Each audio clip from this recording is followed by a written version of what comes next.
Blue sky, sunshine. Looks like a pretty good travel day, doesn't it? Bertie Bea is parked at the Sweetwater Events Complex, but this Wyoming wind has her rocking like she's sitting inside a paint shaker. Now imagine adding highway speed, open prairie, gusts, semis, and Rosie attached to the back. That's why sometimes the safest RV decision is the one that costs you money.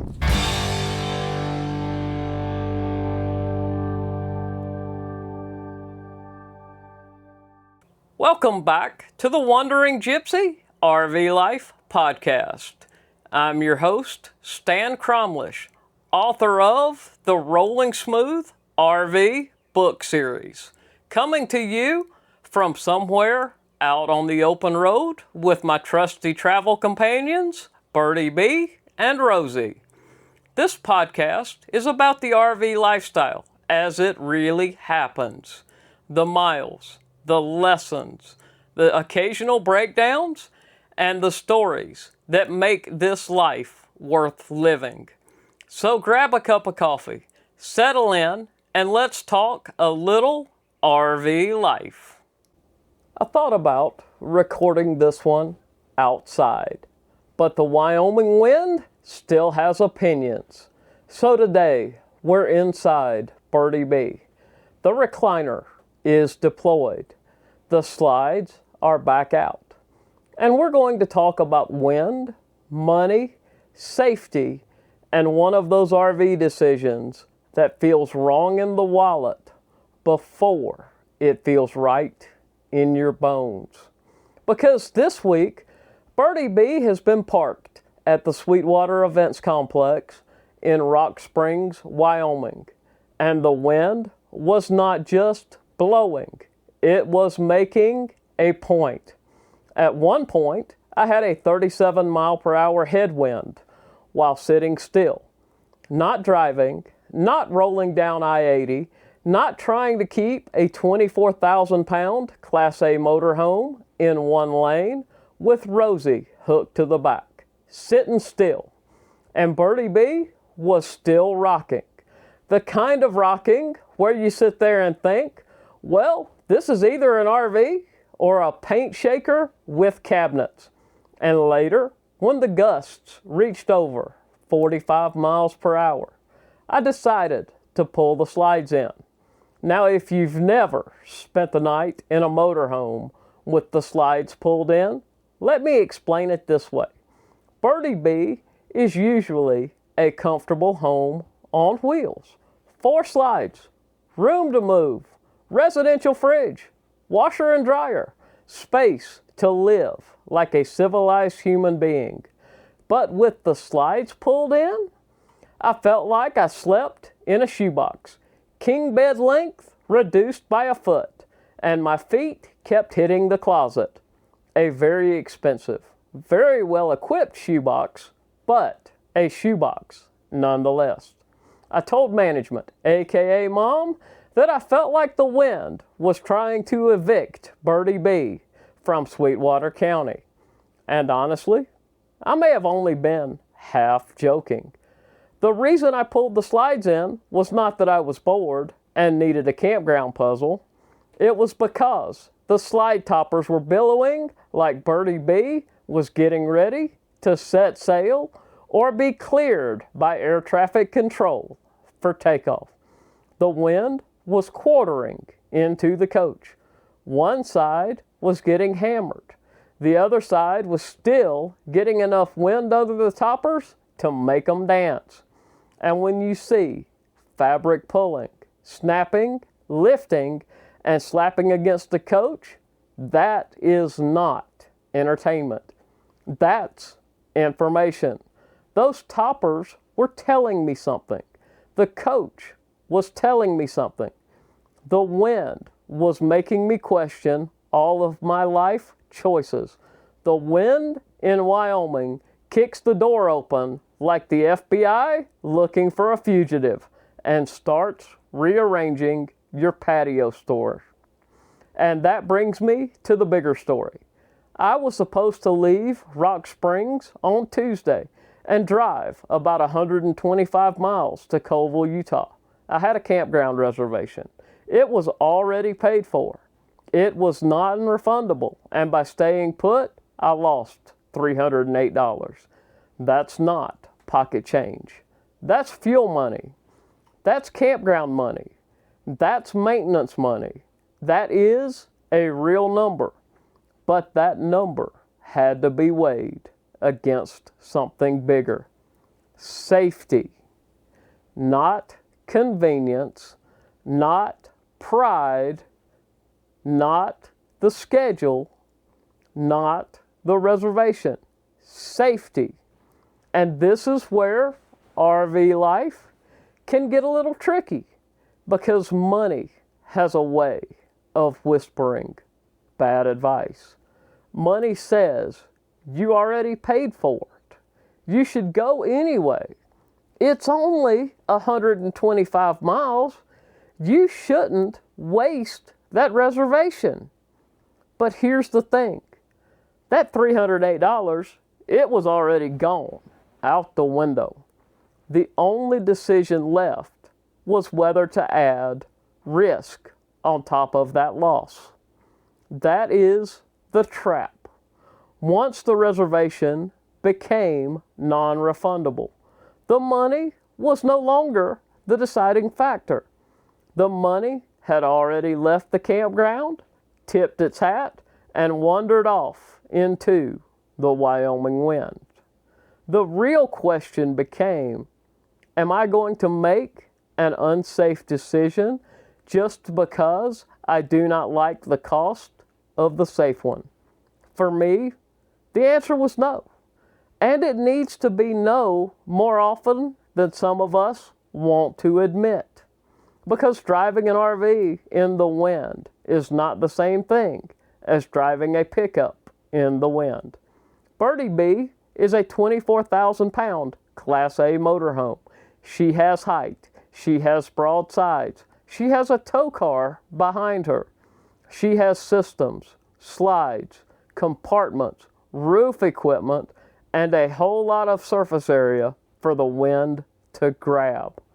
When the wind hits a coach like Bertie Bea, especially on the open prairie, it doesn't just push, it shoves, it surprises, and gusts are worse than a steady wind, because you can get lulled into thinking you have Bertie Bea settled. And then the next gust comes along like it's late for the rodeo. Now add I-80, open country, semi-trucks, wind gaps, mountain passes, construction zones, other drivers who may or may not understand what your motorhome is doing in that wind, and Rosie riding along behind the coach. That is not a time to let campground economics decide. That is the time to slow down, breathe, evaluate, determine the course, and resolve or mitigate. That is the rolling smooth mindset. It sounds simple when you say it in a calm voice. It is harder when the plan is already made, the reservation is already paid, and part of your brain is trying to convince you that you're being too cautious. But sometimes caution isn't fear. Sometimes caution is wisdom wearing cowboy boots. I kept looking at the weather, the wind stations, the flags, the direction, the gust, and what Bertie Bea was doing while parked. And that last part matters, because if the coach is already getting rocked while sitting still, I do not need to run a scientific experiment at highway speed to see whether the wind is serious. The experiment's already started. The results are already showing on the slide toppers. That's why I filmed the cold open for this episode. Blue sky, sunshine, a pretty day by the Instagram and postcard standard. But the door was fighting me. The wind was loud. The toppers were moving.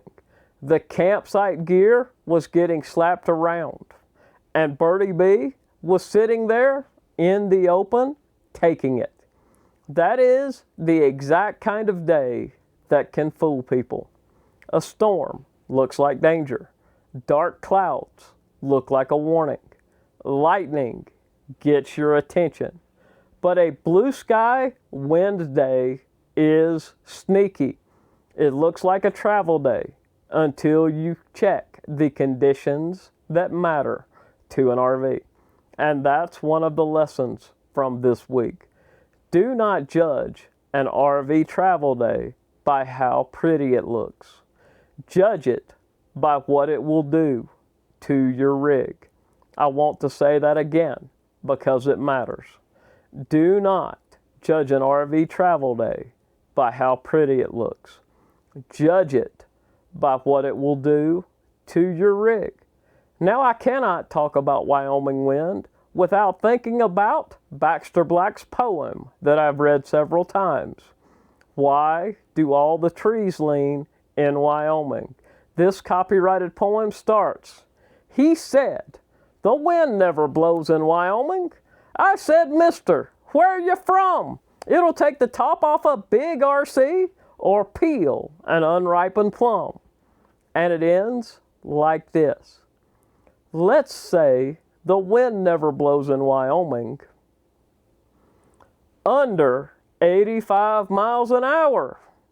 Baxter knew Wyoming weather very well, and this poem captured it perfectly.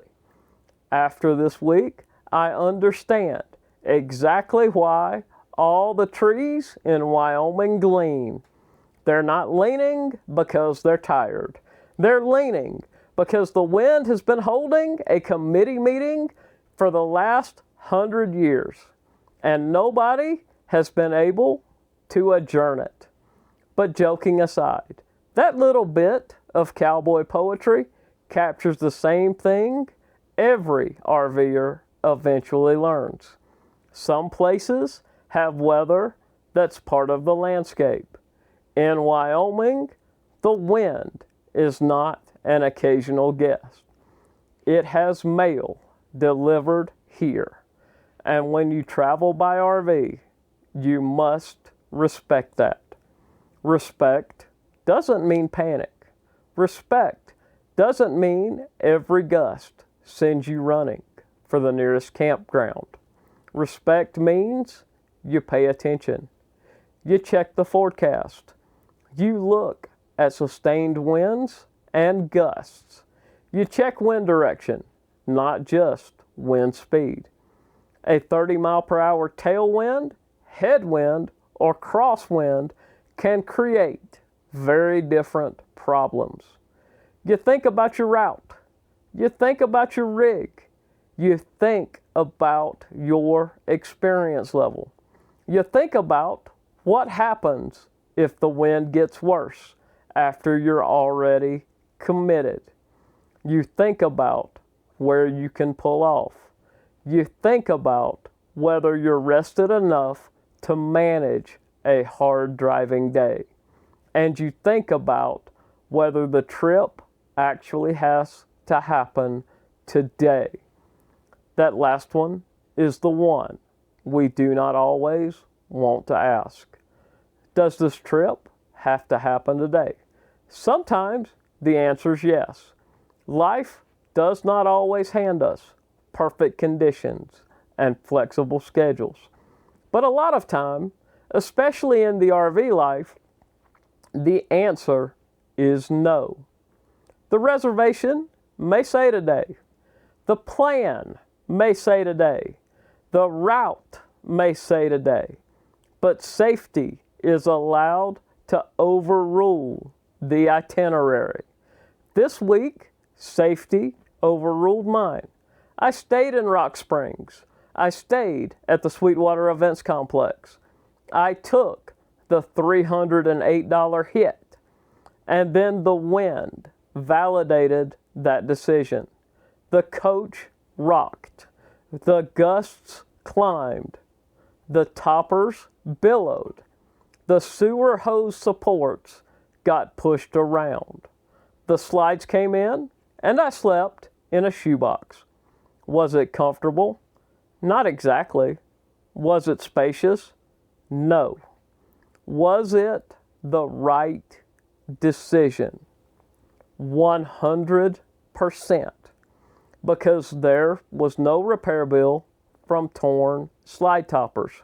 There was no white knuckle drive across open country.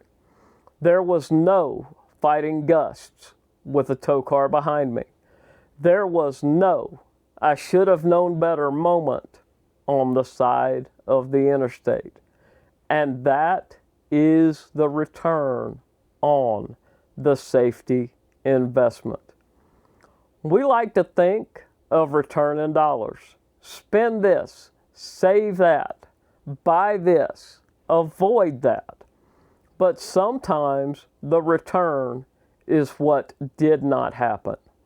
No damage, no crash, no roadside emergency, no insurance claim, no tow truck, no phone call to management that starts with, "I'm okay, but..."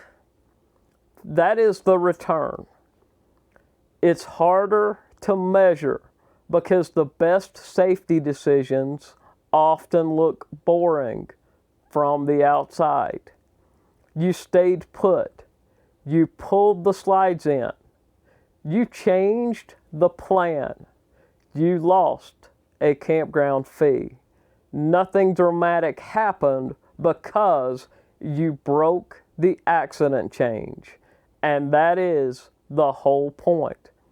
A good decision doesn't always create a better story. Sometimes it prevents a worse one. I think that's where RVers need to give themselves permission. Permission to stay put. Permission to leave late. Permission to arrive tomorrow. Permission to lose a reservation. Permission to say, "Not today." Because out here on the road, stubborn pride can get expensive. And I'm not just talking about money. There's a difference between being adventurous and being careless. Adventure says, "Let's go see what's over the next horizon." Careless says, "I already paid for the campground, so I'm going to drag this motorhome through a wind tunnel and hope the receipt protects me." The receipt will not protect you. Your judgment will. That's why I keep coming back to the same mindset. Slow down. Breathe. Evaluate. Determine the course and resolve or mitigate. In this case, the course was simple.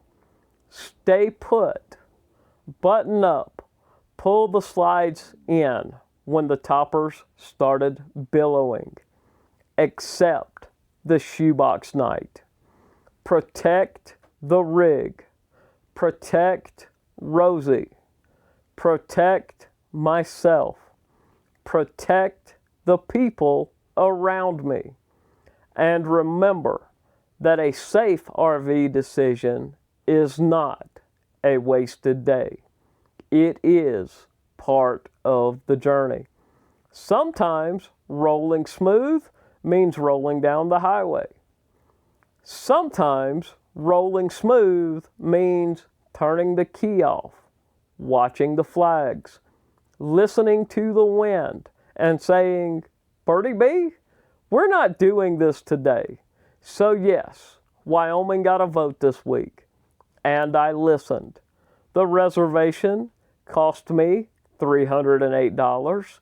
The extended stay changed the plan. The coach got rocked. The toppers tried to audition for a sailing movie. And I spent the night in a shoebox. But Bertie Bea is still safe. Rosie is still safe. I am still safe. And that is the part that matters. Because in RV life, the goal is not to prove you can drive through anything. The goal is to enjoy the road long enough to keep telling the stories. Sometimes the smartest travel day is a no travel day.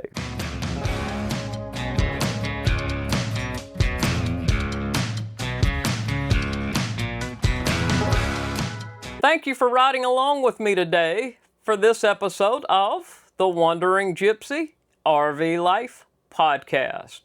If you enjoyed this episode, be sure to like, subscribe, and share the podcast with a fellow traveler so more folks can find us out here on the road. You can find more stories, photos, and adventures over at wanderinggypsyrvlife.com. If you're looking for gear that helps keep your rig running right, check out Techno RV through my affiliate link at technorv.com. They really do help you adventure more and worry less. And if you enjoy cowboy storytelling and rodeo history, my good friend Doug Simcox hosts a great podcast called Beyond the Chutes, which is well worth a listen at beyondthechutes.show. If you'd like to dive deeper into the mindset behind this lifestyle, you can check out the Rolling Smooth RV book series at wanderinggypsyrvlife.com/rolling smooth. Until next time, keep your rig rolling smooth. Keep your coffee hot.